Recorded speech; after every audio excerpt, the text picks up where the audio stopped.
morning. Good Monday. Good morning. We'll get to that in a second here on the Rants of Izzo show here on Spreely TV. It is Monday, August 12th, 2024. It's kind of a nice day outside. It is a little bit warm today. It's kind of hot, though.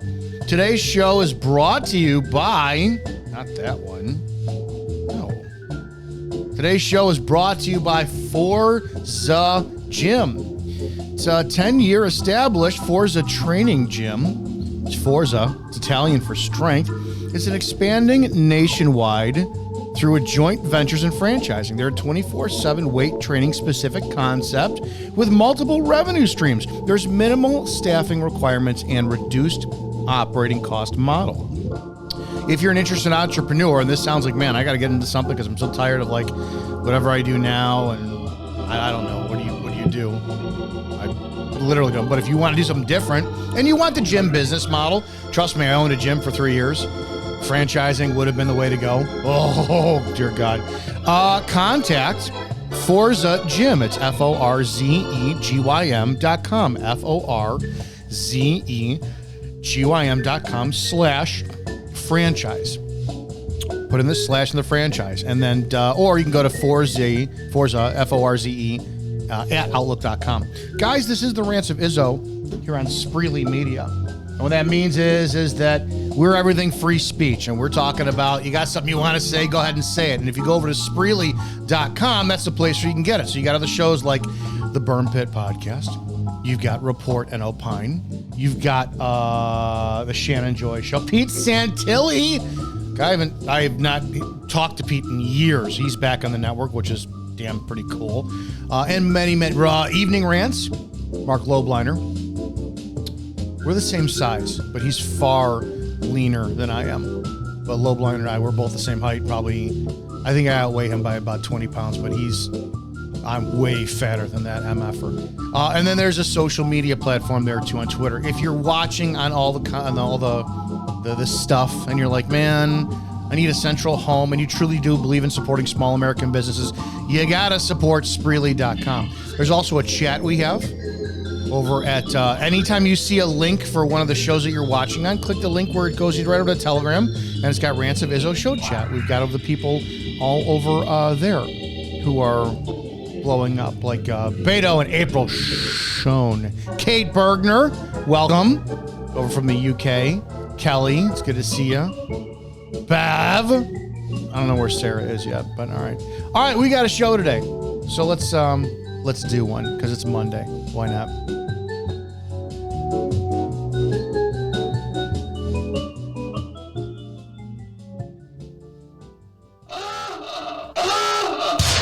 Prepare yourself. The opinions of the host and guests on this show are exclusively just that, opinions. That means that they shouldn't be the cause of your state of being offended. Why does everybody get so butthurt? Okay, let's go. Ready, go!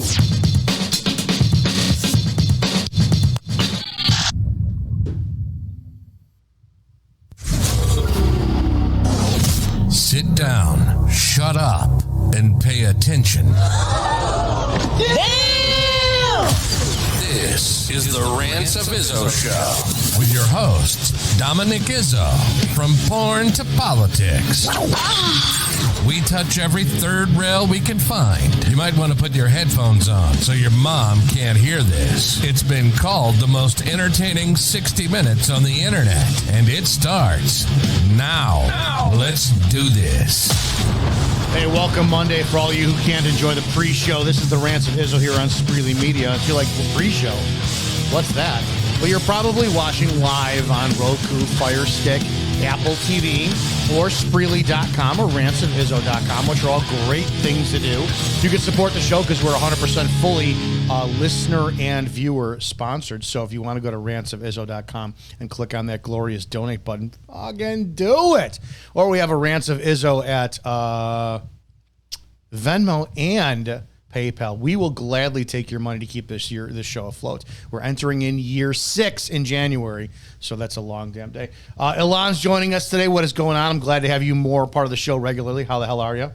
I'm good, brother. How you doing? Doing good. Can I say, well, it's not good morning to you. It's good afternoon by you, isn't it? I have no perception of time anymore. So it's all Okay, good. so would good morning offend you if I said that? Good morning, would that offend you?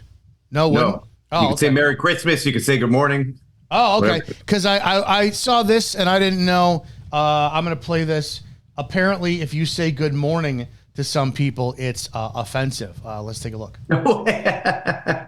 Amazing. Was a term that the slave master used when a slave was unalived. And the other slaves were in a state of grief when they were in a state of mourning. This is why I do not say the term good morning. We say grand risings, rich risings, abundant risings, glorious risings. What? We do not want to use that verbiage. Yeah, so there's the latest thing. Now I'm as a cis, as the kids say, white. I lean conservative, libertarian guy in America here today. I want to do less and less. I'm so fucking tired of black fatigue, which is just the nonstop. Every time I get damn up in the morning, it's here's the new thing that you have to worry about offending somebody over today. I'm glad enough to say good morning to you and don't have to worry about that though. That's good. Yeah, it's all good. But I feel like all this stuff is so fabricated. I feel like 99.999% of the population doesn't care about anything that's actually pitched as a big deal, and it's just, social engineering at its peak. I equate it to this. How old are you? I don't think I've ever asked. 42. Okay, you're at the age. Do you remember the 22-year-old version of you when you dated versus now? Yeah, 100%. Okay, the 22, now I'm 49. Even the 29-year-old version of me would, at the slightest offense. I mean, oh God. I remember breathing. There's a meme that goes around from, I guess, that maybe the show is Kate Plus 8, the one couple. Who had like 45 kids. Right, and there's an interview where the husband just sitting there and she goes, can you not? You're breathing? And I'm like, oh my God, I've lived that. And then I watched that with my mother and father. But at 29-year-old me, it was, okay, how do I fix this? And then I would literally walk on eggshells because I was worried about what I would do next to get my girlfriend at the time to lose interest in me. And that was the state of my relationships. It was, okay, what can I do to not get this woman unattracted to me? Now, I am I have the God-given, I am the world heavyweight champion of fucking walking away over the pettiest bullshit in the planet. And it kind of sucks at times, but that's what this reminds me of. This reminds me of trying to sit there and appease somebody non-stop. And I think maybe it's Gen Z's problem, and I don't think it's our problem. Well, I do think that people are more attractive to people when they don't give a shit. I do think that's just inherently what it is. It's kind of a certain degree of an indication of extreme confidence. So when you're younger and you're walking on eggshells, you're going to have the unintentional opposite effect of turning off the girl just because you're being that way anyway. So not giving a shit is probably the way to go. I don't know if walking away every time something gets a little rough is great. Oh, it's so healthy. It's so you damn might have healthy. gone too far in the other direction. How does you have like the perfect woman in your life and she sneezes wrong and you're like, I'm out. I have 3 rules when dating. 3 rules. Number 1, just don't open the door for yourself. It's my job. Car door, unless my hands are full, blah, blah, blah. Maybe it's 4 rules. I pay for dinners. It's simple as that. Under no circumstance whatsoever. It's a sick, immediate deal breaker. I don't care how invested I am with somebody. No drunk driving. None. Yeah, you have huge. no excuse, dude. None. I don't care if you've had, it's only been 3 glasses. And there's a big difference between saying, hey, you're kind of acting like an asshole today. Is everything okay? Versus, you're a fucking asshole. Don't disrespect me. Don't do it. I will walk away from any of those. I'm wondering, though, in the application of, do you think it would have reverse psychology effect if you walked up to a black girl like that and you said good morning and she got all offended? You went, yeah, go fuck yourself. And you walked away and all of a sudden she got soaking wet for you because you didn't come into her social justice shit. They've done studies on it that all these social justice warrior women, these extreme feminists, were polled, and all of them said they didn't understand why they were so attracted to conservative archetypal male men. Like they just couldn't fight it. And then there's the other study, by the way, of women who are getting off birth control now, and they all marry God, run with this. guys. Yes, go run with this. Please tell. Go ahead. Well, what they found is that birth control affects attraction, and it makes you more attracted to feminized men. And then when they get off of their birth control, they've been married, whatever it is, all of a sudden they want to bang like all these manly dudes. So I'm telling you, there's all types of social engineering stuff going on. I know Kayla from Flexor Feminine has talked about this before, and it makes sense. There was this thing going around. I don't know if you know what trenbolone is. It's a steroid, and I did it once. And Tren is this whole big thing that everybody. Oh, I know Tren. Yeah, okay. Of course I know what Tren is. So Tren, yeah. I did Tren for 6 weeks 4 years ago, and I said that you could have augured a hole into a pine tree, and with no lube, I would have forced myself on the pine tree until I was chafed and skinless. And so when you have these guys out there, because the running joke is Tren makes you gay, and I'm like, no, I kind of understand what they're saying. You'll fuck anything when that hormone is in your body. So you take it on a dumbing down effect. It's like how alcohol loses your inhibitions. I can't imagine what it's like to be on a hormone, female hormone, nonstop for years, and then come off of it and understand why you are fairly attractive to masculine men. It's like, damn, what have we've been poisoning our fucking women for God knows how long. I had no idea how powerful that study was, and it shows the I think that it does show the was innate would be the word. Innate is an innate necessity of masculine feminine roles. So when I first heard that, it's like, holy shit, dude, that makes a lot of sense. Get those women out that birth control. Did you ever follow the atrazine story? It's the whole thing that Alex Jones was made fun of, the whole gay gay frogs. No, it's 100% real, by the way. Atrazine, there's a great documentary on this. Atrazine did cause high incidence of micro penis, feminization, all types of stuff. Interestingly enough, like a dude who dresses like a girl, I think it's a gay scientist, black guy, very, very talented scientist, is the one who came out with the study and reaffirmed all the information and all that stuff. And there's a documentary on YouTube of this guy who starts off talking about the Alex Jones angle and then breaks down how far down this goes. It's insane what atrazine does. It's barred across Europe. It is actually a toxic chemical. And the studies that were put out about it were all ignored because of scams and all types of stuff to get them ignored. And then the only study that was accepted is the one that was paid for by the companies that actually made it. Exactly. I believe it. I'm on testosterone 9 months out of the year. I take on 9 months on, 3 off. And then I spoke to a testosterone expert who's like, no, you don't even want to come off for 3 months because you want this at a even dosage throughout your life. And I'm like, okay.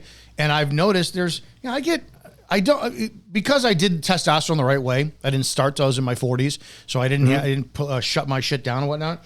I don't get the mood swings and all this other stuff. That's a myth, by the way. Yeah. Mood swings on testosterone are a byproduct of increasing levels of estrogen or aromatization, high rates of aromatization of estrogen. When your testosterone goes up, let's say you're taking TRT, right? I don't know what kind of testosterone. So if you're on TRT, you're going to push to non-super physiological levels, meaning you're going to get under 1200. You should sit around, if you're doing TRT, anywhere from 900 to 1200. That's a healthy range for a guy. People will say you should be lower. It's bullshit. You should be right at that borderline range. What happens for some people at that range is it's still a hormone. There's physiological changes. Your body tries to compensate for those changes by increasing. Sorry. All right, lady. Background music. Oh my God. Fucking every damn show is going on 6 years in January. I cannot get a fucking producer for shit. And I'm going to ask a running joke. They will not give me one now just because I keep asking for it. But go ahead. It's the little shit problems during the show that we have that it's like an intern and a producer would have taken care of that. But go ahead. No, it's all good. So that's what it is. It's your body producing higher rates of estrogen. All the understanding of hormones is very limited. You should have slightly higher estrogen if you're on TRT or on any type of testosterone. you shouldn't just squash. That'll screw up your lipid profiles. It'll cause all types. There's problems with having too low estrogen. So a lot of people will take some kind of estrogen blocker and put it too low and crush it. That is a whole other range of problems that will come in your life. Cardiovascular issues. You'll experience similar fatigue. You might experience erectile difficulty. You don't want to crush your estrogen. You also don't want it too high. There's a balance. Your body has to work in a balance. But testosterone itself is amazing for men. I believe the push against testosterone is part of that social agenda. I want strong men. 100%. When I am not on testosterone, I'm far more passive, meaning that it's like you could have like a Swedish bikini, model team here, and they could all just be on the back porch doing whatever, sunning, and they're like, "Hey, we want to have a reverse gangbang with you." And I'd be like, "No, I'm good. Don't worry about it." That's me off testosterone, and I'm not good. It's not natural. It's just not natural. You could take me in for, I don't know, have like a dental work, and just go ahead and put me up on nitrous, and then pull out a tooth that had root canal, whatever work, that kind of shit. Even though Lola Christina would say that's bad. No, you can't pull it out, because we've talked about that episode. And then say, "Hey, sir, by accident, we actually removed your testicles." And I would go, "Dude, it's okay. Don't worry about it." That's me off testosterone. I just don't care. On testosterone, I sleep better, I feel better, clearly I work out better, I function better. Now, when I go too high, water retention, bloat, discomfort, apathy is worse. I don't ever get in a bad mood, but then you do get, it's like, dude, hey, look, your nipples are sensitive when you put that seatbelt on, dude. So yeah, that's high estrogen. Yep. That's you're taking testosterone to the point where you're aromatizing too much estrogen. 100%. I can't. Do you check your HCT? Do you check your hemoglobin levels and stuff like that? Do I seem like a guy to you that gets his levels tested? That's the one thing you should be checking. If you ever feel itchy, or you ever feel like your face is red for no reason, things like that, stomach distress, feeling full, you could just have high hemoglobin levels. That's the real. Or high HCT. That's the real worry of higher rates of testosterone, is you produce too many red blood cells, your blood becomes a little more viscous, and arguably higher Motor rates. Oil. Yeah. I don't go over 250 milligrams a week. That's I've been at it for years. You should be on that year round. You shouldn't be cycling. I found that out. I boosted it up to 400 and then 500 for like 4 or 5 weeks a couple of years ago, and I just didn't like how I felt. I felt slow and sluggish. I'm like, but this is what the professional bodybuilders start at. And that's like, no, I don't like it. But I cannot comprehend the concept of putting in a polarizing the opposite estrogen at those levels and what that would do. That's why I've never understood how any doctor with a brain could even remotely advocate to stop hormone blockers in teens, or give them the hormone that doesn't match their. That is how that's legal. I will never understand it. It should be criminal. It should be borderline death penalty, because you are. If putting Tren in my body made me want to just go fuck a tree, I can't imagine putting in a dose of estrogen in my body, what that would make me do. Now, as a teen, when my hormones are still developing, and I'm not going to, air quotes, slow down until I'm in my mid to late 20s, and all of a sudden we're going to stop that at 15 and then put in estrogen. That should be class X felony, every state out there. I just don't get it. It's child abuse. Yeah, 100%. I agree. Again, it's experimenting on children. It's not even talking about social engineering. That's true experimentation. We haven't even seen the long-term effects of it. We just don't know yet. Puberty blockers, by the way, by definition, work at 11 and 12. So people have this misconception that, puberty blockers, they give them to 16-year-olds. No, you're post-puberty by 16. You're at the tapering end.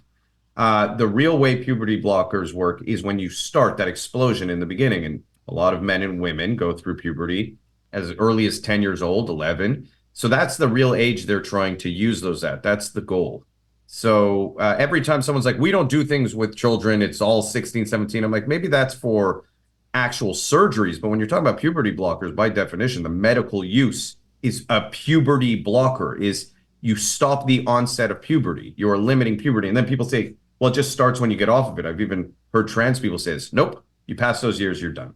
It's not like TRT where you can get off it and your natural production will come back after the fact. If you get on something like HCG or whatever, it'll help. It doesn't work that way with puberty blockers. And again, we don't know the long-term consequences. I thought 20 years ago, wasn't 2006? Yeah, around 2006. I started drinking Red Bulls, right? I think they just started coming out back then. And I used to probably drink, it was Red Bull and Monster sometimes on a weekend, 1 or 2 a day. And taurine was like one of the main chemicals in it. I don't know if it still is or not, but I thought to myself, holy shit, we're pounding this stuff like crazy. We have no idea what's going to happen in our bodies 20 years from now with the compounding of just polluting yourself with this shit is. I can't comprehend it. Being 11 years old, it's at 5th or 6th grade. I don't know what I wanted to friggin' do at 5th or 6th grade. Yeah. And if you blocked my hormones then, it's like, holy every parent who allows their child to do this, they should be round up. And if they wait until the child makes their decision as an adult, if the child wants to shoot them in the face, they can. They should. So if you really think about it, the psychology behind people who are okay with this, such an odd thing. If you ask these same people, should this kid be allowed to drink? No. Should this kid be allowed to smoke? No. Should this kid be allowed to consent to sex with an adult? No. But they can consent to having irreversible gender changing or gender affirming surgery or going on, irreversible medications that we don't know the long-term side effects of, both physically and mentally. You're okay with that they're grown up enough. They have the capability to determine a lifelong decision, which is changing your actual gender, which is physically impossible anyway, but to some extent, cutting off a natural process in the body to that extreme degree. They're capable of making that decision, but not like something as simple as like, do I want to have a turkey sandwich today? I need my mom to go make it for me. Like, that's where it's just such a crazy, crazy thing, the type of control they want to give to children, while also at the same time synonymously believing that children are actually children. Do you ever look at who the most, I've always wondered this, and I thought this years and years and years ago about the people who let their children, like the boys, males specifically, dress up in girl clothing at 5, 6 years old. There's no big deal. I always wondered how many, like, what's the number of moms who do this, allow it, push it, it's okay, because they're projecting that they wanted little girls. They had 100%. Boys instead. I think that this is, and you don't, I don't, to my knowledge, and I don't think it's possible. I don't think that there are biological masculine men who approve. I think that they, of their child gender swapping. I think that they will tolerate it. I don't think they accept it, or vice versa. They accept, they don't tolerate it. But I think this is a mother issue. I think this is a mental health issue among females. And yeah, the effeminate men in the LGBTQ community allow it. But I think this is 100% projection. It's not Munchausen, not Stockholm, but a syndrome that's like that where, have you ever seen It, either version, the 80s version? Of course, I saw the 80s version and the new version. So Eddie Kaspbrak's mother is exactly what I think of when I think of somebody who allows this. A woman who is, that would be, it's got to be Munchausen syndrome, where he was not Munchausen sick by proxy. Yeah, right. He was not sick, but you're sick. And he thought he was sick for. I think it's the mom. I think it's 100% a mothering or lack of mothering genetic issue that puts these people to say, "Oh, you're trans, honey. You want to be a girl." I blame the mothers. I think it's that, and I also think there's like I've talked about this a lot. There's an ideological issue or an identity issue in the country. So. Yes, you'll see it predominantly from women. You'll also see it from, like we just said, feminized men. But it's an issue of not having any form of true identity and where you garner your value from. So if you look at like progressive ideology, you're a white, straight female mother. You have no value according to your own ideology. You're privileged. You have a child now. There's nothing unique about you. The quickest way to become unique is to have a trans child. It automatically, boom, puts you in a category where now you can fight for something. You have a new identity. You put on a mask. Okay, here's my mask. I'm now a trans rights activist. The next week it could change to something else, and it's very, very easy to do. If you look, there's a correlation between lack of faith. This is why I speak on faith a lot. There's a huge correlation between lack of faith and lack of identity. Identity strongly comes from faith, just because human nature, just in its very basis, is designed to worship. We're going to worship something. Now, we're either going to worship God, which is something greater than the material. I don't care what you call it. I don't care which religion it is. It just has to be something greater than the material where there are consequences.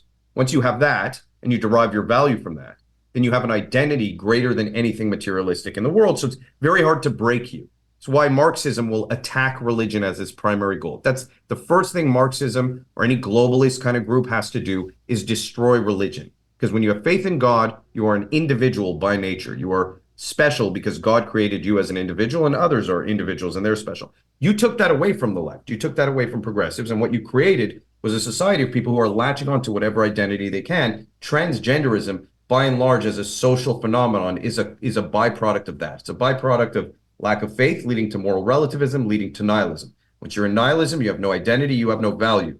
You'll either become destructive by actually going out and hurting people, or by trying to change society to see you as valuable because you're trying to go back up that scale and not feel like you're nihilistic.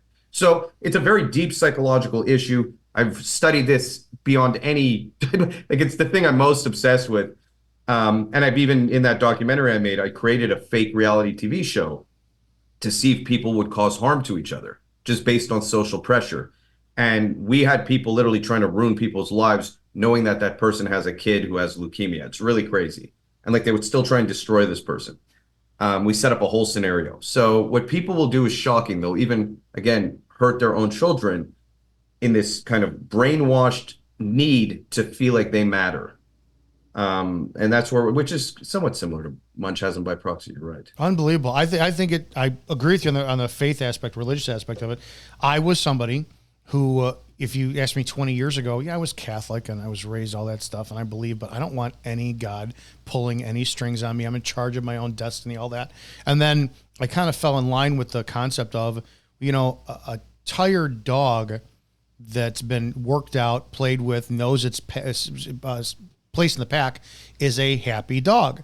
The dog owners who let their dogs do whatever, pull on the lead or just have whatever, they're frustrated dogs, they'll tear up your couch, all this shit. A disciplined, trained dog is a dog that knows its place. When I hit my late 30s and I'm like, man, I can't do this alone. I need faith, all this. And I started to know that I have a pecking order. It's, God first, and then, then me, and then the rest of my world that I contribute to. I started having a much better life. If you look at it, what you just said aligns with a satanic agenda. And everybody talks about it. Oh, this is satanic. Yeah, it is, and I agree with it, because it's Satan getting you to worship yourself instead of God. I could change my gender. If the devil could do anything, sorry. I mean, but like if you look at the idea of Satan, if you look at the idea of let's just look at objectively, God and Satan, right? What would they represent in the material world? We can't understand beyond the material world. It's impossible. So for me, if there was a representation of God, it is truth, right? So every objective truth in this universe is God. Everything I hold on to that I can measure and I can see and I can know is real is God. Now, the absence of truth would be the devil. The denial of truth would be the devil, would be Satan. And if you look at a lot of the things that are being pushed, they are literally, and these people say they don't believe in God, seem to hate God tremendously because they obsess about it. Mm-hmm. But just speaking of the things that are under attack, the sanctity of life, objective truth, that there are two biological genders, these basic things are all under that. You shouldn't be judged really by the color of your skin, or like we've gone backwards. The original Martin Luther King message has completely been destroyed, that every human being fundamentally has value just by nature of being alive, has been destroyed by progressivism because of identity politics.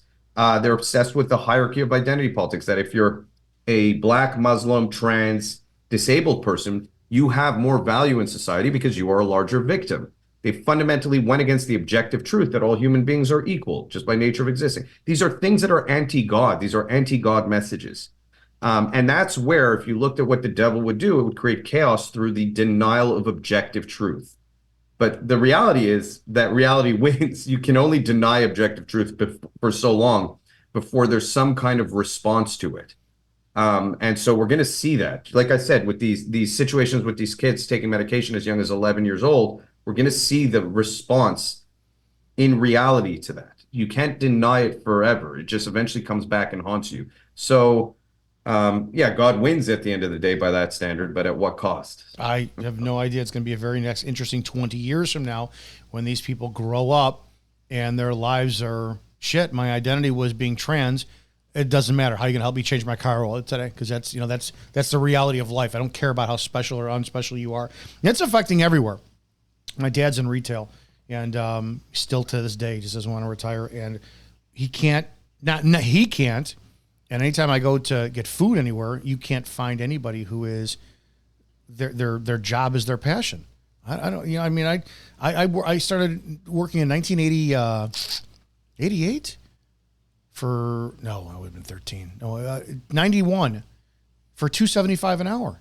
And I loved it. My identity was my job during the summer and whatnot. Mm-hmm. But now your identity is how special you are in a group full of people who can have the most sufferable shit. Well, the thing with the breakdown of work. Hold that thought. We got to pay some bills. Hold that thought.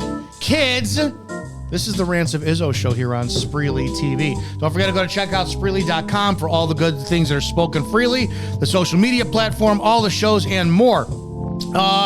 Go to AngieZwick.com. That's ANGIZZWICK. Holy shit. ANGIEZWICK.com and check out her collagen powder that will help thinning hair, dull skin, menopause, the elasticity issues, wrinkles, lines, all that stuff. It's a drink that's going to make you feel better. Go to AngieZwick.com. Just check it out. We'll be checking it out more during the week. Ilan, you have a beautiful line of timepieces that people need to know about. Can you give that a plug? Go to egardwatches.com. That's EGARD watches.com. We make some really unique pieces. The one I'm wearing right now, we actually give 10% of this watch to Christians persecuted overseas in the Middle East and Africa. So good company. Check it out. egardwatches.com. Yeah, it is it's a gorgeous timepiece. Guys, if you have a business that you want to sponsor the Rants of Izzo show and you're like an American small business, it's like, man, I can't afford advertising space and whatnot. Let us help you. 708-982-0974. I don't give a shit if you sell feet pictures online or if you make cable knit sweaters for your cats. I don't care. 708-982-0974. We're all about small businesses here on the Rants of Izzo show on Spreely TV.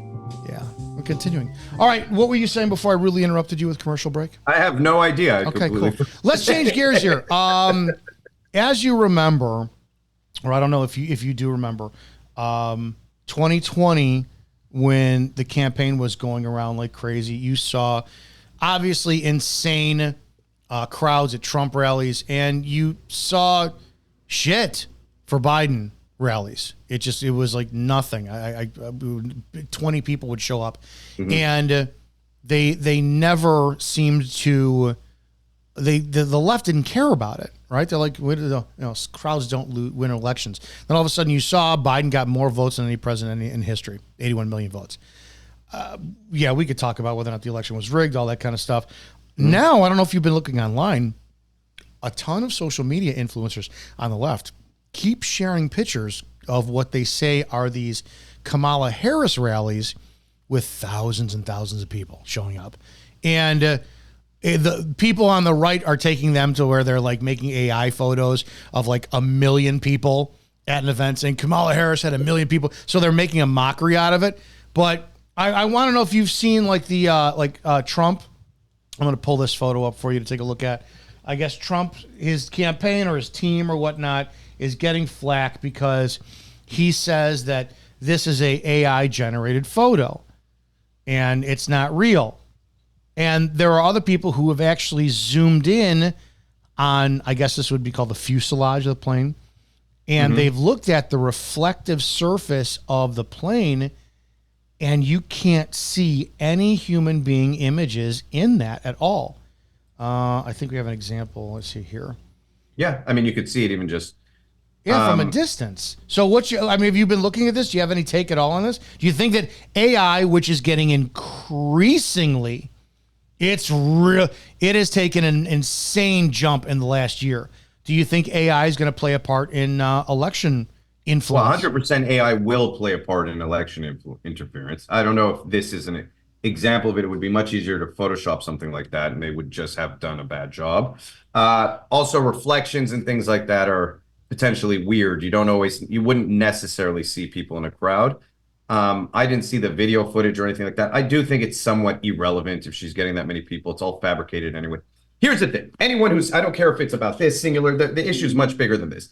Just like, if we look at the history of what's happened, there was FISA abuse. And we're living in 1984 George Orwellian times. Like, it's very Orwellian right now, because what happens is they'll literally do something right to your face. They'll hold up, and I've talked about it, they'll hold up the 5 fingers and say, how many fingers do you see? And you'll say 5 fingers, and then, no, you see 4 fingers. And you have all these people walking around saying, okay, I see 4 fingers. They've been doing that for years, to the point where it's right in our faces, and we no longer respond or care to it. Even you or I, who question things, are kind of apathetic to it because it's so constant.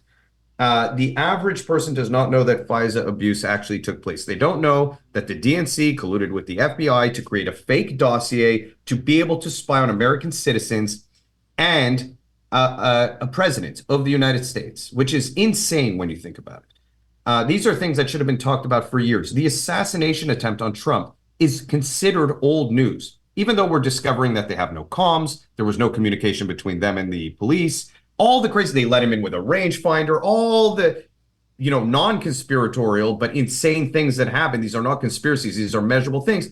We're all kind of like, oh, okay, that's already old news.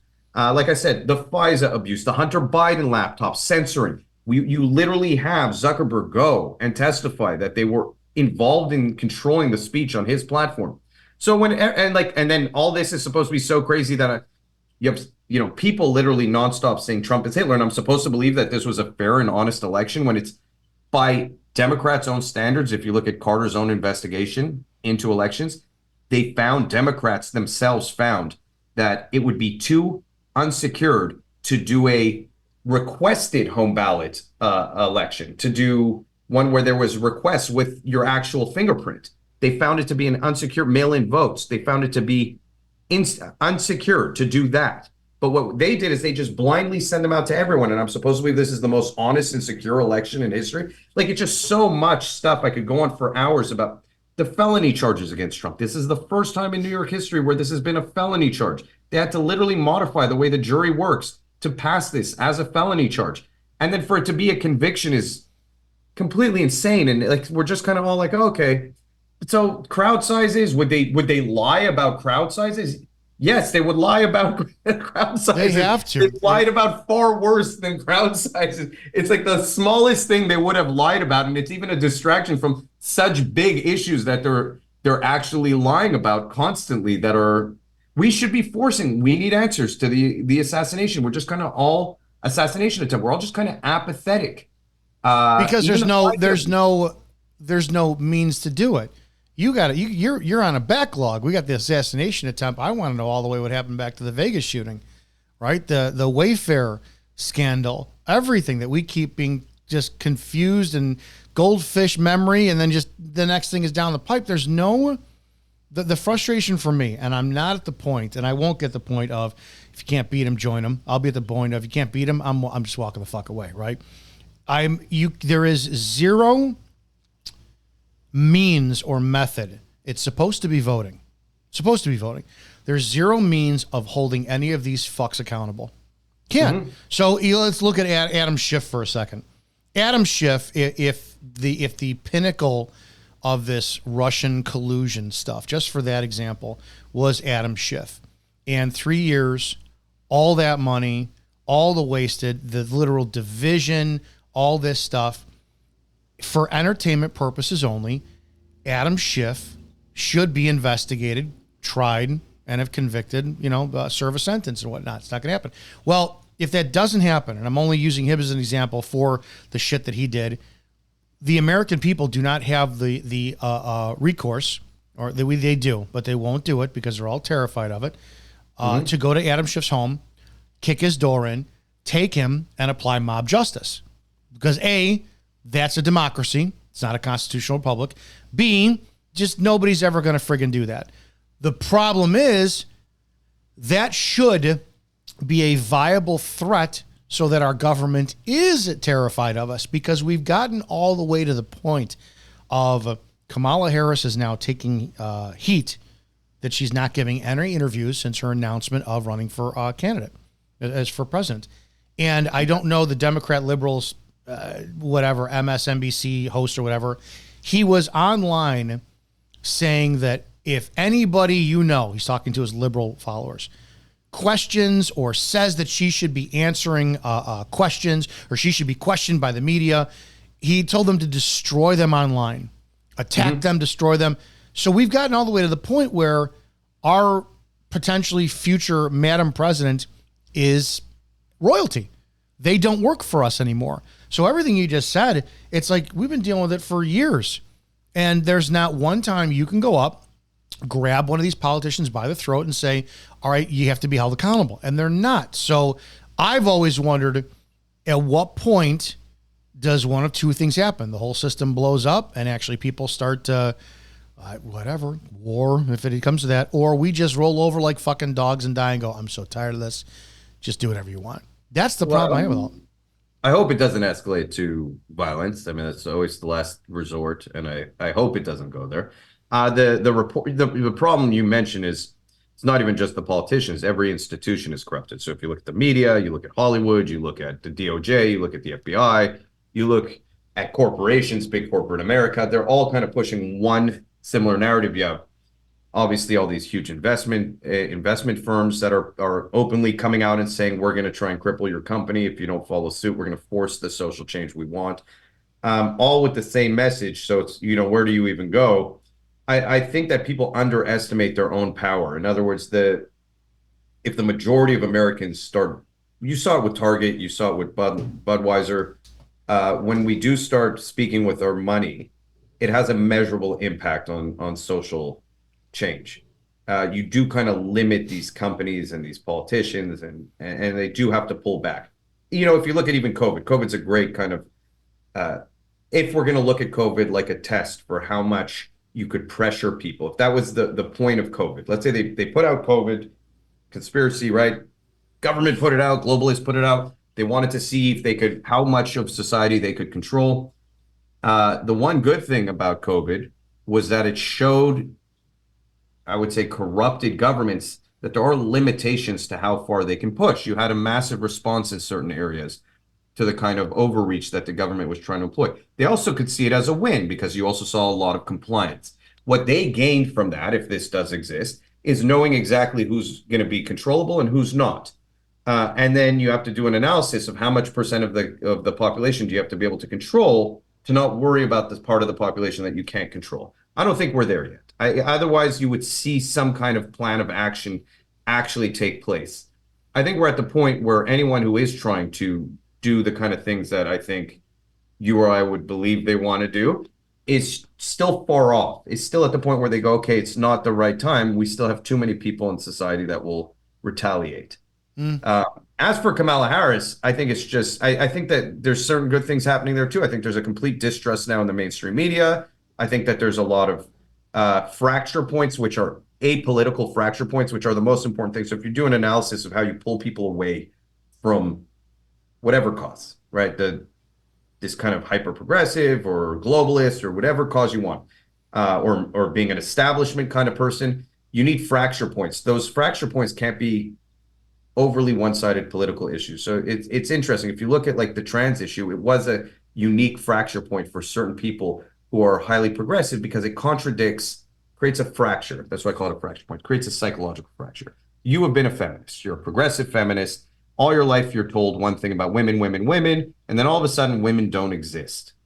All of a sudden, it's okay to put men in women's spaces. And so you have this debate in your head where you don't know how to cope with it, and so you have to make a decision. You're either going to deny, again, the reality that you see with your own eyes is that the left has betrayed women many times here by putting men into women's prisons, allowing men to compete against women and all these things, and you're going to leave, which you saw. A lot of progressives left over the trans issue and are more outspoken about it now, or you're going to follow suit, and then they gain kind of more diehard followers who deny objective truth.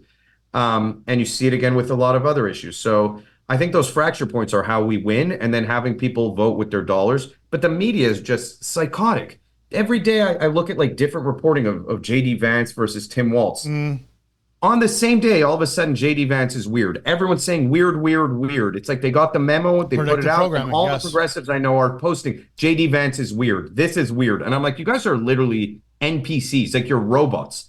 And then everything for Tim Walz, this guy's like an extremist, Marxist maniac. Have you listened to him talk? Yes, I've heard him. Now anybody who needs to know why they picked him, listen to him talk. The guy is what Joe Biden was as far as a bully over he is a gaslighter. He's the great Muppet caper, Nikki, these aren't breathing down your neck. If you've heard me use that analogy a million times, he is a Joe Biden 1980s, 1990s bully. And if he debates JD Vance, he's going to walk all over JD Vance. He's got the experience, the age, he's aggressive, he's a fucking bully. I don't know how we'll do on the issues, and I hope JD Vance has maturity in him to wind up taking him, but he's going to be, this is exactly why they took him. He's a stronger persona than Harris ever is. Talking about everything you talked about, that's the benefit of what the left has versus conservatives, is they have the NPCs. The drones that are easily programmed. Look at the defining fortitude or longevity in any conservative, what would I say? Their word, right? You got to take them at their word, is Colin Kaepernick. How many of them sat there flat out said, I'm never watching the NFL again when all these players started taking a knee? And then you'd start to see how long that would last. A couple weeks, couple months. Well, it's just the Super Bowl. Conservatives do not have the fortitude of commitment that the easily programmed drones left does. So that's their biggest problem. Well, it's the biggest problem and the biggest strength. Yeah. So it's, leftism is collectivism. On the right, you have more individuality, which both works for you and against you. We turn on each other a lot of the time too, which is the thing of all. Like you had Warnock, who was running for Senate, and he had active charges from his wife against him. There was police reports. Dude, he had somebody in his camp under his supervision allegedly dumped a bucket of urine on a child. And it was news reported. Nobody gave a shit. Nobody cares. That's the thing. They'll ignore everything, but then the small thing on the right, and we're all turning on each other. That person's terrible. I'm like, there needs to be more unity. We have to start just overlooking some things and being like, okay, it's more important that I see people on the right being like, I don't like the way Trump talks. I'm like, that's really the argument you want to have right now is the way he talks. Like that's your concern. That's like having someone who has a bullet wound in their chest and you're denying medical help from the one person who can help you right now because you don't like the way they talk. Just get over it. Allow them to stitch you up. It's trauma care time. You're in the ER. You're not, you know what I mean? This isn't like, hey, which doctor am I going to for long-term treatment? The country is in a bad state across the board. The world's in a bad state across the board. You had a decay of the Abraham Accords. You have mass funding to Iran. You have China acting up. You have North Korea that feels empowered. You have Ukraine, Russia. You have the entire world. The Afghan pullout kind of set a precedent to the world that we don't know what we're doing anymore. We don't even really have a president right now. There is no active president. Where's he been? Sunning in the beach. It blows me away. Yes. We're very. I know you wanted. Did you want to? This is interesting because the social engineering and all this stuff and this. Like, I don't know if we have time, but the cult thing that I was telling you. Oh about, yeah, I did want to. If you're comfortable talking about it, we got 14 minutes. Yeah, it's that I wanted to bring up the fact that I think this is one of the ways that they're going to wind up rigging the election is the easily influenced of. You can't show her popularity. We're just a culture that forgets so easily. She got less than 1% of the vote when it came down to the primary in 2020. Mm-hmm. Now they're manufacturing. It's a whispering campaign. Everyone on social media who's a leftist, oh, she's the greatest thing in the world. Joe Biden's gone. No one's talking about him anymore.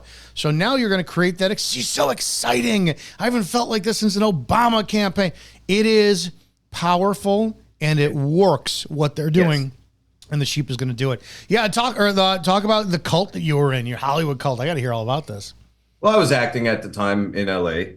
Oh no, I was in Vancouver at the time on a show, and I had worked with a producer previously, And he goes, hey, there's a group out here. Can we plug when people talk about, I was acting and whatnot, that you're a legitimate actor.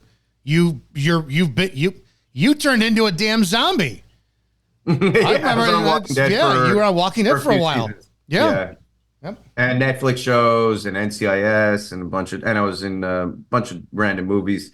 But yeah, Hollywood's a crazy place for that very same problem, by the way. People make their number one identity the fact that they want to act. It's like that's all that matters to them. They need to be an actor. And so you're completely parasitic by nature because you're relying on someone else to create your career for you. And all your value comes from this. So you're willing to compromise everything. So it's the perfect place if you're going to create a cult. Like if you wanted to create a place where you could take advantage of people, and we've seen this, and it's probably why so many pedophiles are in that industry and so many, sexual abusers and all that stuff, because they just know they can take advantage of people who want this so bad. So I had been acting. I ended up in this group. I got invited in. It was invite only. There's documentaries on it on HBO. It's called Nexium. There's two other subgroups. The girl who was from Smallville, she ran that, right? She didn't run it. There was a guy called Keith Raniere who actually ran it. She was just one of the higher up people in it who became very popular in it at a high level.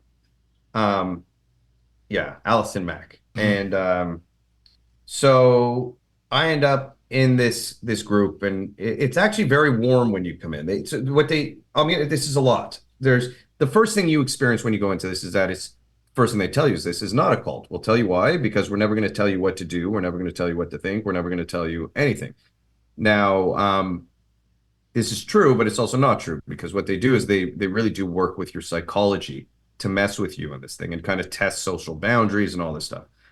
On a fundamental level, what they taught was brilliant. It's just very, very solid basis of neurolinguistic programming and some other kind of concepts to understand how we communicate.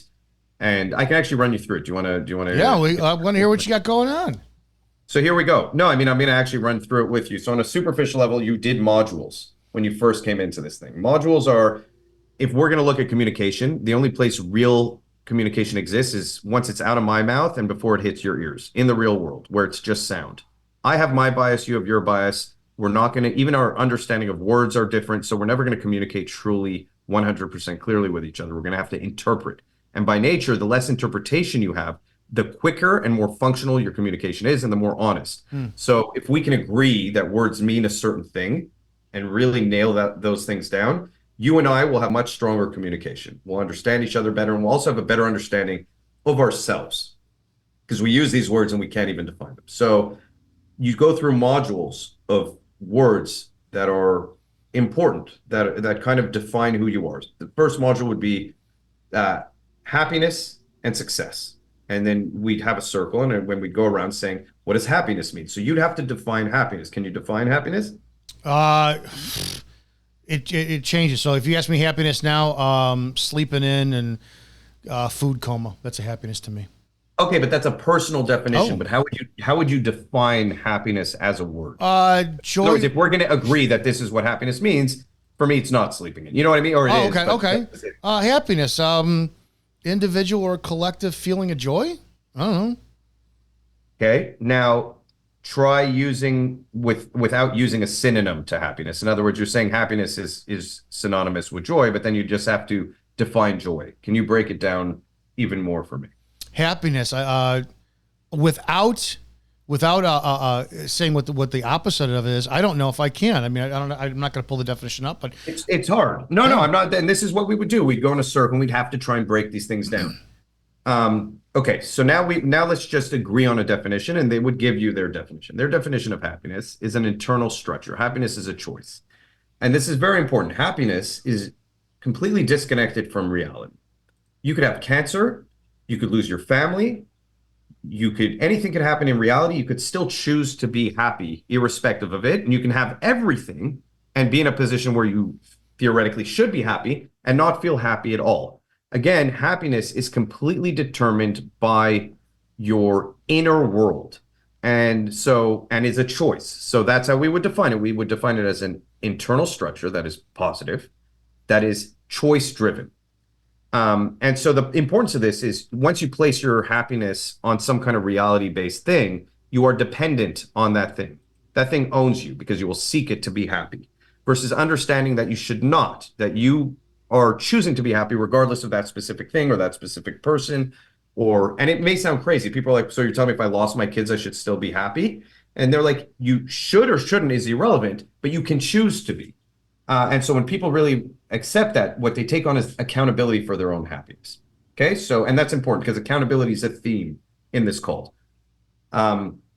Now, success. Can you define success? No, I'm not going to. No, I can't. No, I can't. So, I see the power of this where when you present, like, can you define this? And look at it by the second definition. I'm like, no, I can't. Would you just tell me? I see how easily that is to just give somebody your viewpoints and they accept it because they want to belong somewhere. So I'm not gonna. Well, that's it. Wow. And what goes deeper than that also, it goes into the fact that now I am helping you determine your definitions and your self-perception. And once I start doing that, you start looking up to me, right? And then it goes even deeper. There was these things called explorations of meaning, EMs. And EMs were one-on-ones with people who are not accredited psychologists, have no background in psychology. They just went through the course. And they would deep dive into your psyche on things that are traumatizing you. There's a lot of other stuff there, like basic stuff that you would see in self-help, like limiting beliefs that a grasshopper, when set, if you put a grasshopper that can jump, a certain height, if you put them in a capped jar, they'll never jump after a certain while above that cap. You could take the top off and they don't know they can jump out. And so there's a lot about limiting beliefs, and fractures, by the way, are another thing, how you could be two different people, how you could be an like a perfect person all week who says you don't want to drink, you don't want to be an alcoholic, and then Friday hits and you're a different person, you're suddenly an alcoholic. Where's the fracture there? How are you two different people? And so once you start breaking people down and you start, giving them a pathway where they feel like they have value, again, exactly what we're talking about. These people often don't have value. Their entire identities in acting. It's almost exactly what you see happening in society, in a microcosm in this cult. You can get them to do terrible things. You can get them to accept terrible things. And you essentially can control them. So, and they'll think that while they're being controlled, that they are actually the morally just, or that they are doing the right thing. And that's the most dangerous thing of all, when you can get people to be so corrupted that they feel just in their corrupt actions. So the cult is very interesting, but it's an hour discussion in and of itself. We'll come back for that. That's insane. How did you, let's jump ahead to the end. How'd you break out? Or did you kind of see it with your eyes open? Did you go, no, I know what's going on here? That was exactly that. And the FBI ended up getting involved. I was never involved in any of the gross stuff. I had friends who were very high up in it, who sadly were. And, it's just kind of, I started getting like, what the hell's going on here when they wanted me to train, because my martial arts background, they wanted me to go to New York, upstate New York, and start training people. Because they believed we needed to have like militias to be able to take out people who say things or whatever. And I was like, now I'm realizing this is not what I signed up for. I almost want to ask you, that's quickly getting out of hand. Were you ever starstruck or impressed? Like, holy shit, this person's in this. Oh my God, I can't believe it. Yeah, there were definitely times, 100%. Wow. There were some very relevant people there, but I'm not an easy person I'm not a character type that is susceptible to that look. I have to imagine that it's also being in the bit. I'm nowhere near you. I've done extra role, a couple different ones, and I was on a Divergent, and it was around Lenny Kravitz's daughter, and that other broad. And it's like, I can't tell you, I wasn't starstruck around these people. It's like even if I go to conventions where you see the actors and whatnot, and like at the book signings and everything, I never get like, oh my God. So I have to imagine like you, it's kind of like, yeah, I get the vibe. You're just a person who's got a job here. And I wonder if that gave you a leg up, that you didn't want to be like a kid who was looking for performance for acceptance. Yeah. And acting was never my primary identity. You know what I mean? It was never the thing that I was like, I need this more than anything in the world. It's the only thing that matters. I remember the first time I realized actors are fucked up is I went to an acting class. And he said, the teacher was like, I want you to get connected to something that's traumatizing you. I want to see you guys really be vulnerable. I want to see you guys actually express true sadness or true pain. And so like people in the class start crying and whatever, and he's going around asking people, what is it? What is it the thing? And they're like, I just want to act so bad. Oh, I just want this so bad. It came to me. I'm like, well, my friend is dying of cancer. That's the thing that's fucking me up today. I don't give a fuck about if I get this role or not. There's things in my life that are way more important and relevant than this stupid job, or am I going to be famous, or like, this is so irrelevant in the grand scheme of things. Like, I can see that being power, an acting coach who I could see that being unbelievable manipulative power, getting somebody to tap in like that. And then you have a harem of women who'll do whatever you say. That's, I think I need to become an acting coach. Holy shit. You'd be surprised. It's actually, and they're mostly super hot. So you just pretty much get to coach super hot girls who are looking up to you like crazy. It's a very crazy. I'm here to tell you anything you want. Shut up. All right, kids, it's Monday. Have a great damn day. Make sure you go to Guard Watches. Check them out. A Guard Watch. Is it A Guard Watches or AGuardWatch.com? Egard Watches. EGARD Watches. There's a plural at the end of it. .com. Check that out. Angie'sWick.com. ForzaGym.com/franchise. If you want to become part of the Spreely family, go to Spreely.com. Check it out, right? Go and sign up for the social media platform. Talk to us there. You can say whatever you want. You're not going to get censored. Within reason. I think if you say like, hey, let's go, I don't know, set nursery daycares on fire, I think we're going to have a problem. Probably call the police on you. But, be legitimately discerning when you post. All the other shows we have on the platform, Burn Pit Podcast, Report and Opine, Shannon Joy, Pete Santilli's back, Evening Rants, all these awesome people. Check them out. We'll be back tomorrow. Eric Butler is on tomorrow. I know both of us had issues last week. We couldn't make the show. So there's that. You guys have a great damn day. Go out and help somebody today. And if you can't help them, just don't hurt them. And don't vote for Kamala Harris. Just don't fucking do it. See you guys tomorrow.